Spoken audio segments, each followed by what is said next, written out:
This is the story about Kirke and her litter of 2025. You will now follow her on the trip of being a mother for her second time. On day 59 in her pregnancy, my daughter sent me a message that she started bedding in the puppy room. She went up there on her own. She knew from the start that this was the place I had prepared for her. At about 15:30, I got the message, and as soon as I was done in the stable, I rushed to the store to get some extra energy for me. Kirke already had her stash prepared. Once home, she was waiting for me in the puppy room. Then there was the waiting, the never-ending waiting. Frida, my most wonderful friend and puppy buyer, came along later on in the evening to keep me company and hopefully see some puppies born. She had to leave at 2 o'clock in the morning. Still no puppies.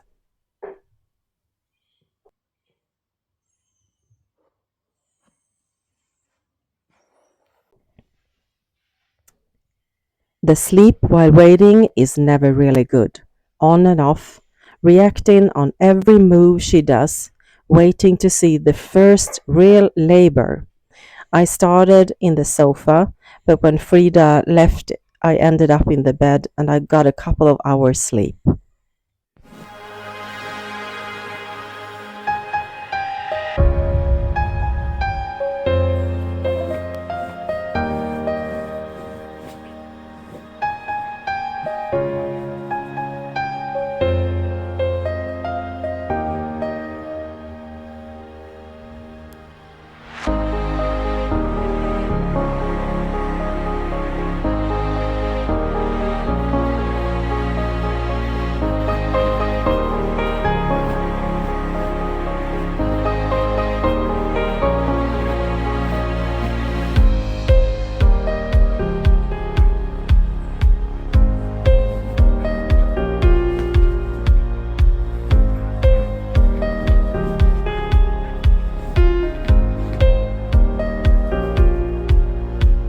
So, finally, at 6:50 in the morning, the first puppy saw the light of the day. Literally, while the sun was coming up, a black and tan little girl showed up. She was followed by another black girl at 7:21, a brown and tan boy at 8:05, and then a brown merle girl at 8:35. They were all looking healthy, and I have found no faults at the time being. It looks like the first horn, I don't know what you call it in English, has been empty. So now we need to wait for the next horn to start.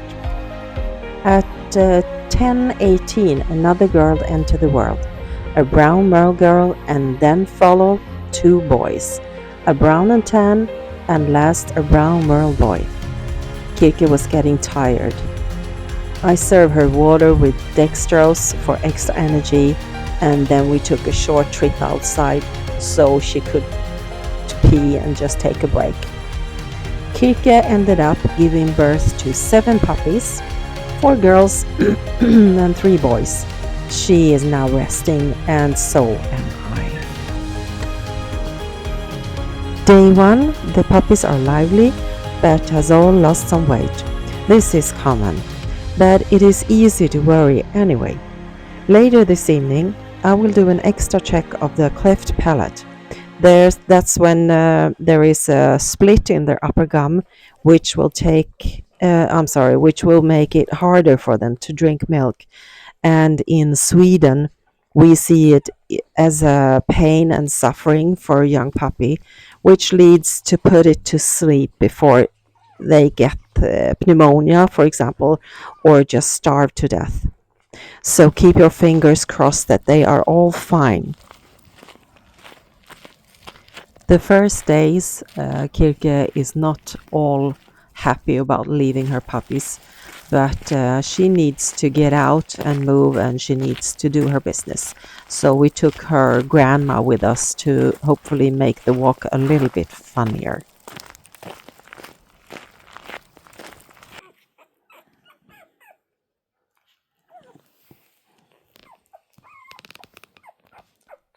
The first week, I was a bit nervous of the puppies because they did not gain weight as I wished.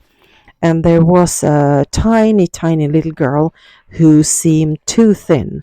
She was strong and stubborn, though, so I kept giving her the best of Kirke's breasts, and then she started to fight the bigger siblings, of fighting off them a bit more, and she was on the go.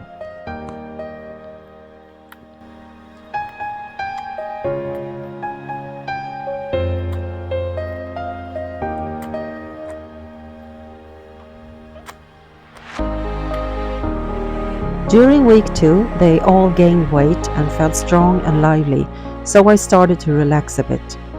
Time here seemed to go very fast, a bit too fast.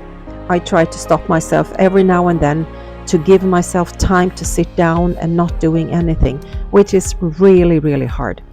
And sometimes that gives me more anxiety than doing a lot of things at the same time. The first 2 weeks, the puppies are blind and deaf. They are totally depending on their mother to take care of them. They work with their senses like smell and to be close to their mother and siblings. They cannot regulate, I don't know the word, their warmth, so they are depending on the closeness of each other to keep each other warm. And they cannot walk and they cannot pee and poo on their own. They need their mother to help them doing all of that.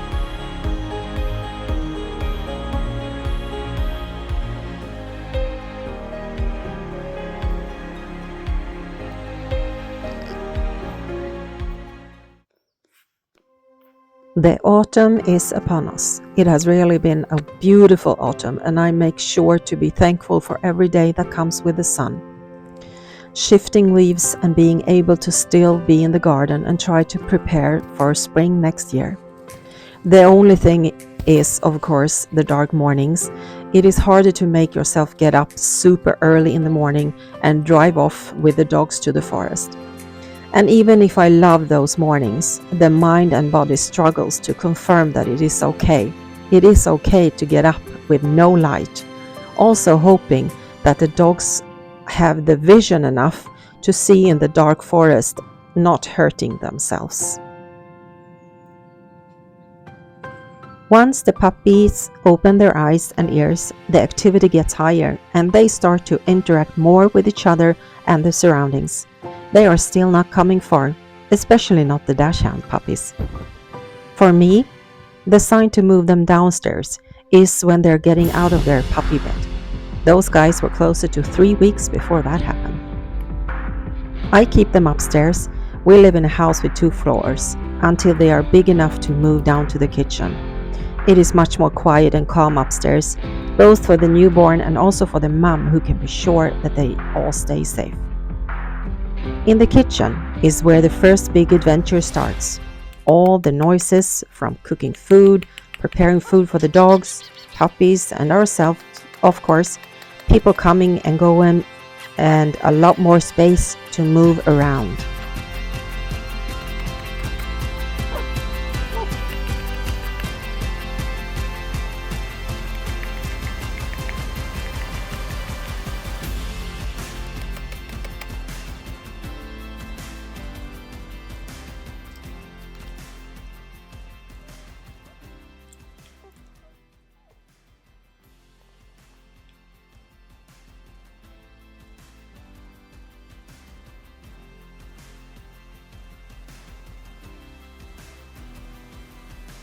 Now, when the puppy's eyes are open and they are getting more active, it is time to introduce the first firm meal. I do that also when they're about 2 weeks old, and the first meal is based on ground beef, and I add a little bit of sour cream and egg yolk. They usually learn very quickly to appreciate it, but sometimes mommy's milk is just better.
Every now and then I try to find out a different way to arrange for the puppies. This time I tried one thing. I am trying to protect the kitchen floor, of course, but also an effective way to keep it dry and clean.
When they have moved down to the kitchen, things happen pretty fast.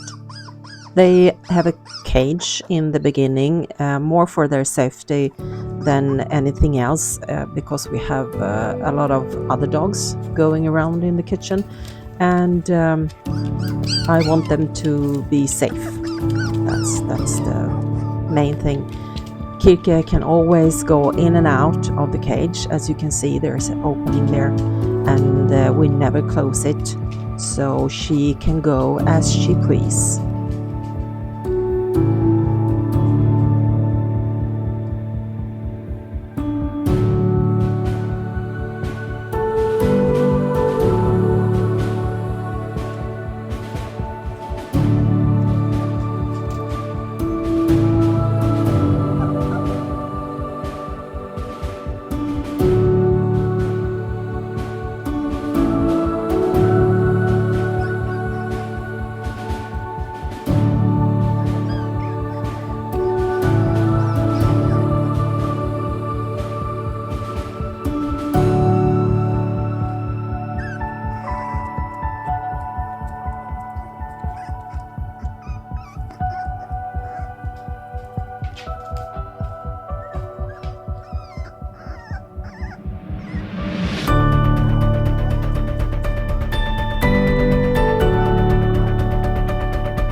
This was my very first trial to do a vlog. I hope you have enjoyed, and I hope you will give me the chance to see it all through and to watch maybe another one. I am grateful for all of you who have watched to the end, and I hope you will like and subscribe. so I will be able to produce a lot more. I will try to put some more facts in, and well, anything you like to hear about, just let me know. Take care. Bye bye.